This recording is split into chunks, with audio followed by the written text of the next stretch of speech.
Hello students, welcome to Gupta classes. ये आपका lecture number 5 है, लेक्चर नंबर 5, जिसमें हम लोग जो है रिजल्टेंट फोर्स के बारे में पढ़ेंगे।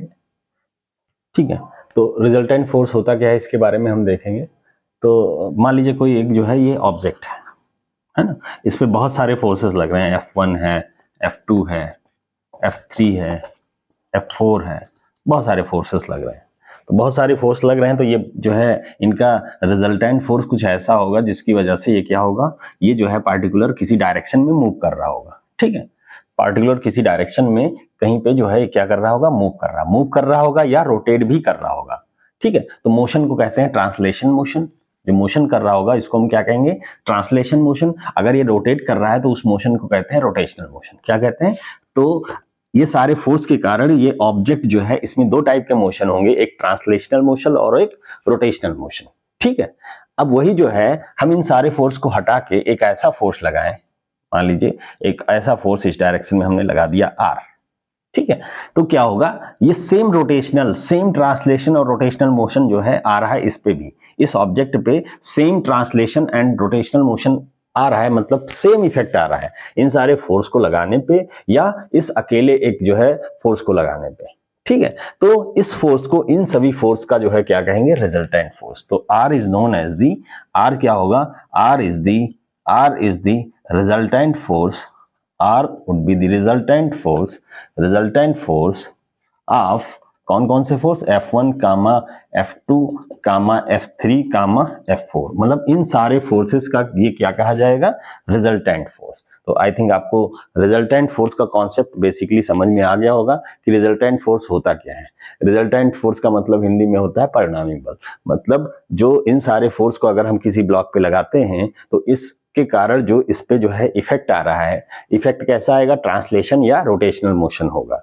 ठीक है, सेम जो है इन सारे फोर्स को हटा के एक अकेले बंदे को लगा दिया जाए, R मतलब बंदे मतलब फोर्स, तो क्या होगा, सेम इफेक्ट आ रहा है, तो इस फोर्स को हम क्या कहेंगे, resultant force of these number of forces. ठीक है, क्या कहेंगे, इन सारे फोर्स का ये फोर्स क्या है, ये अकेला जो है रिजल्टेंट फोर्स है। ठीक है, जैसे कई बच्चे आपस में लड़ाई करते हैं, कहीं कहीं जो है दो तीन बच्चे जो है एक बच्चे से जीत नहीं पाते हैं। ठीक है, तो ऐसा हम समझ सकते हैं इसको। नेक्स्ट जो है हम लोग यहाँ पे पढ़ेंगे कि how to calculate the resultant force, कैसे जो है रिजल्टेंट फोर्स को हम जो है कैलकुलेशन कर सकते हैं रिजल्टेंट फोर्स का, इसको हम देखेंगे। तो बेसिकली जो है रिजल्टेंट फोर्स को कैलकुलेट करने के लिए दो मेथड है। रिजल्टेंट फोर्स को कैलकुलेट करने के लिए दो मेथड है जिसका हम लोग यूज करते हैं। पहला जो मेथड है method to solve the resultant force को सॉल्व करने के लिए दो मेथड है। एक है आपका graphical method,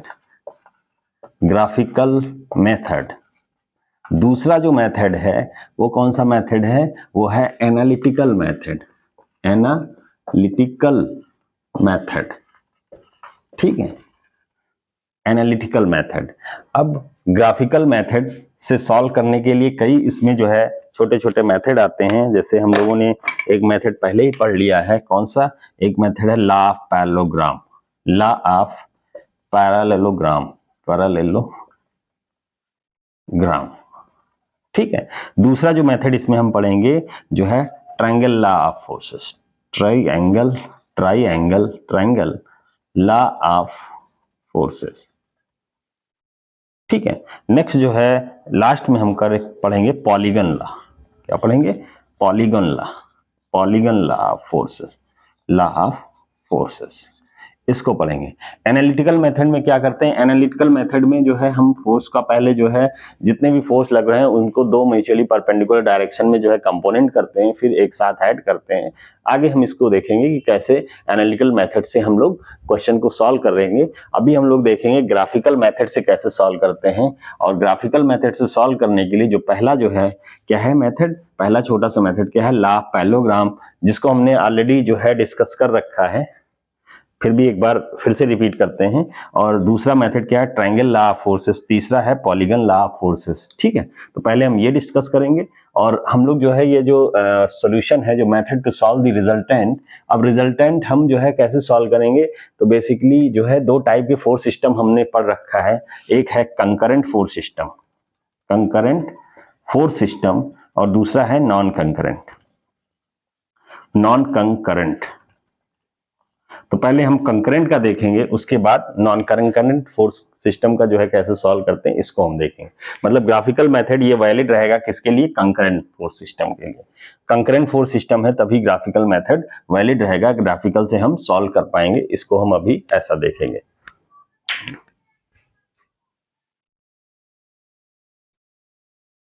parallelogram law of forces, इसके बारे में मैं पहले ही डिस्कस कर चुका हूं कि जो है, फिर भी मैं एक बार फिर से देख लेता हूं इसको।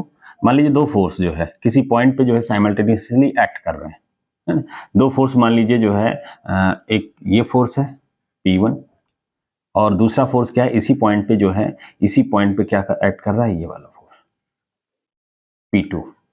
और इन दोनों के बीच का एंगल कितना है, इस दोनों के बीच का एंगल मान लीजिए जो है 60 डिग्री। ठीक है, तो इन दोनों फोर्स का जो रिजल्टेंट होगा, इनसे अगर हम जो है P1 को मान लीजिए, P1 जो है कितना है 20 न्यूटन। ठीक है, P2 मान लीजिए क्या है, P2 है जो है, ये है आपका 10 न्यूटन मान लीजिए। ठीक है, ये कितना मान लीजिए 10 न्यूटन। तो P1 जो है 20 न्यूटन है, P2 जो है 10 न्यूटन है, दोनों के बीच का एंगल 60 डिग्री है। तो पैरेललोग्राम से जो है, पैरेललोग्राम लॉ से हम कैसे जो है इसका रिजल्टेंट फाइंड करेंगे, तो इसके लिए कुछ नहीं करना है। आप जो है देखिए, इसका मैग्नीट्यूड दिया है, फर्स्ट फोर्स का मैग्नीट्यूड दिया है 20, सेकंड फोर्स का कितना दिया है 10। ठीक है, डायरेक्शन दिया है, पहले फोर्स का जो है हॉरिजॉन्टल से डायरेक्शन कितना है 0 डिग्री, क्योंकि इसी लाइन पे लाई कर रहा है, और दूसरे का डायरेक्शन कितना दिया है 60 डिग्री दिया है हॉरिजॉन्टल से।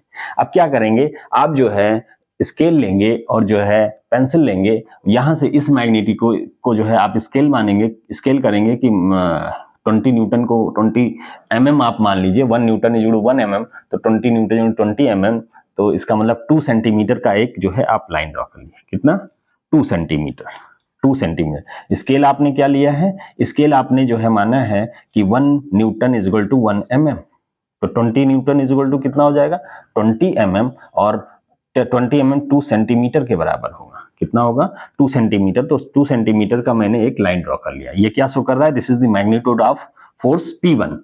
ठीक है, this is the magnitude of force P1। Next जो है हम क्या करेंगे, नेक्स्ट क्या करेंगे, ये हमने ड्रॉ कर लिया, दूसरा फोर्स क्या है 10 न्यूटन, तो 1 सेंटीमीटर का हम जो है एक लाइन ऐसे ड्रॉ कर लेंगे। क्या ड्रॉ कर लेंगे, 1 सेंटीमीटर का ये लाइन, और दोनों के बीच का एंगल कितना दिया 60, तो हम यहाँ पे कितना एंगल लेंगे, हम जो है प्रोटेक्टर से जो है 60 डिग्री का एंगल लेके इसको हम ड्रॉ करेंगे। उसके बाद जो है क्या करेंगे, उसके बाद जो है इसके पैरेलल लाइन हम ड्रॉ करेंगे यहाँ पे। तो पैरेलल लाइन हमने ऐसे ड्रॉ कर लिया, ठीक है, इसके पैरेलल ऐसे ड्रॉ करेंगे। ठीक है, तो ये पैरेलल लाइन हमने ड्रॉ कर लिया, इससे क्या बनेगा, ये एक जो है पैरेललोग्राम बन जाएगा। क्या बन जाएगा, पैरेललोग्राम बन जाएगा। अब जो है इसका डायगोनल अगर देखेंगे तो डायगोनल हमें ये मिल जाएगा, डायगोनल क्या मिल जाएगा ये, और यही क्या शो करेगा रिजल्टेंट। इन दोनों का रिजल्टेंट क्या होगा आर। अब आर की वैल्यू कैसे फाइंड करेंगे, बस इसको मीजर कर लीजिए, इसको मीजर आप कर लेंगे, तो मीजर कर लेंगे तो जितना भी सेंटीमीटर आएगा, जितना भी सेंटीमीटर आएगा उसको 10 से मल्टीप्लाई कर देंगे, उतना न्यूटन आ जाएगा, उतना क्या हो जाएगा न्यूटन आ जाएगा। और इसका डायरेक्शन अगर हम देखेंगे तो इससे जो है हम चांदे से जो है प्रोटेक्टर से जो है देख लेंगे इसका एंगल कितना है, वो हम कैलकुलेट कर लेंगे।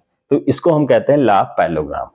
इसको हम क्या बोलेंगे, लॉ ऑफ पैरेललोग्राम, की जो है जब दो फोर्स म्यूचुअली जो है फोर्सेस किसी पार्टिकुलर एक पॉइंट पे एक्ट कर रहे हैं किसी पार्टिकुलर एंगल पे, तो उन दोनों फोर्स के जो से जो है जो एक पैरेललोग्राम बनेगा, तो पैरेललोग्राम का जो डायगोनल होगा वो इन दोनों का क्या होगा रिजल्टेंट शो करेगा। ये चीज कह रहा है कौन, लॉ ऑफ पैरेललोग्राम। अब इसको हम जैसे इसका यूज ना करते हुए हम स्केल वगैरह का यूज ना करें, ऐसे ही सॉल्व करना हो तो हमारे पास जो है ऐसे ही भी सॉल्व करने का एक तरीका है। इसको हम लोग देख लेते हैं कौन सा तरीका है। तो इसके लिए जो है क्या होगा, इसके लिए देखिए ध्यान से, इसके जो है पैरेलल लाइन ड्रॉ कर लिए इस तरीके से। ठीक है, डायगोनल आप बना लीजिए पहले। ठीक है, ये क्या है आर।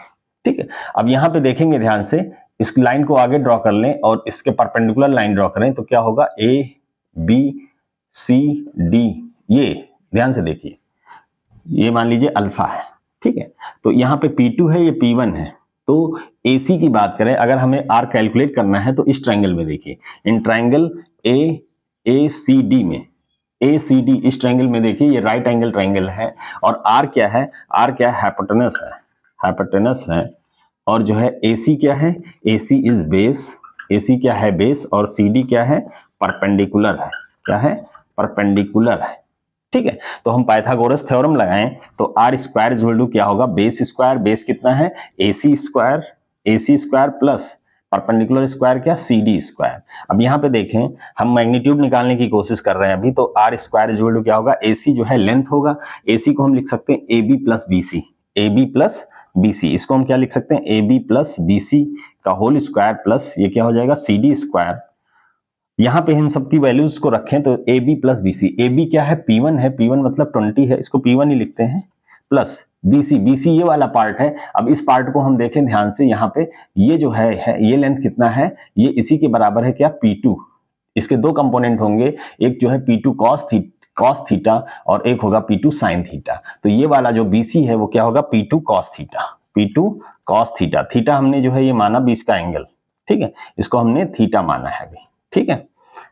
इसका स्क्वायर किया प्लस CD, CD क्या है, CD ये लेंथ है, ये क्या होगा, ये होगा P2 साइन थीटा, क्या होगा, P2 साइन थीटा, इसका स्क्वायर कर लेंगे। अब इसको हम सॉल्व कर रहे हैं जरा, इसको हम सॉल्व करते हैं, इसको हम सॉल्व करते हैं तो क्या हो जाएगा, यहाँ पे सॉल्व कर देते हैं तो R square is equal to क्या हो जाएगा, देखो इसका होल स्क्वायर करेंगे तो P1 square plus P2 square cos square theta, क्योंकि A प्लस B का होल स्क्वायर है, P2 square cos square theta plus 2P1 P2 cos theta plus यहाँ पे क्या हो जाएगा, P2 square sine square theta. यहाँ पे ध्यान से देखें, P1 स्क्वायर, यहाँ पे देखें P2 square sine square theta, तो इसको हम लिख सकते हैं P2 स्क्वायर ब्रैकेट के अंदर क्या हो जाएगा, sign square theta plus cos square theta plus 2P1 P2 cos theta, ये हो जाएगा। इसको थोड़ा और आगे सिंप्लीफाई करें तो क्या हो जाएगा, R square is equal to क्या हो जाएगा, P1 square plus P2 square, इसकी वैल्यू क्या हो जाएगी, 1 हो जाएगी फ्रॉम दी ट्रिग्नोमेट्रिकल, जो ट्रिग्नोमेट्री में हमने जो है पढ़ा है प्रीवियस जो है चैप्टर्स में, प्रीवियस जो है क्लासेस में, sign square theta plus cos square theta कितना होता है, 1 होता है। क्या होता है, फार्मूला होता है sine square theta plus cos square theta is equal to 1, तो यहाँ 1 से मल्टीप्लाई होकर ये P2 स्क्वायर ही होगा। आगे क्या लिख सकते हैं, 2P1 P2 कॉस थीटा, तो R इज इक्वल टू क्या हो जाएगा, square root P1 square plus P2 square plus 2P1 P2 cos theta. ये जो है रिजल्टेंट का मैग्नीट्यूड आप निकाल सकते हैं without using pencil and scale and protractor, ठीक है। और जो है इसका एंगल भी निकाल सकते हैं। एंगल क्या होगा, मान लीजिए रिजल्टेंट है तो ये अल्फा एंगल है, तो हम tan अल्फा की वैल्यू क्या लिख सकते हैं, यहाँ पे देखो इसी ट्रायंगल में perpendicular upon base, CD upon base क्या है, AC। CD की वैल्यू क्या है, P2 sine theta, P2 sine theta क्योंकि ये P2 है, इसका ये वाला कंपोनेंट क्या होगा, P2 साइन थीटा होगा अपॉन AC। AC क्या है, AB प्लस BC, और AB प्लस BC क्या है, P1 plus P2 cos theta, ये हम निकाल सकते हैं। और फिर इसको अल्फा डायरेक्टली लिख सकते हैं, tan inverse P2 sine theta upon P1 plus P2 cos theta, ये निकाल सकते हैं। तो इस तरीके से ये दो फार्मूले आपको जो है मिले, एक पहला वाला ये फार्मूला मैग्नीट्यूड निकालने वाला, और ये कौन सा है, ये डायरेक्शन ऑफ द रिजल्टेंट निकालने के लिए पैरेललोग्राम लॉ से, ठीक है।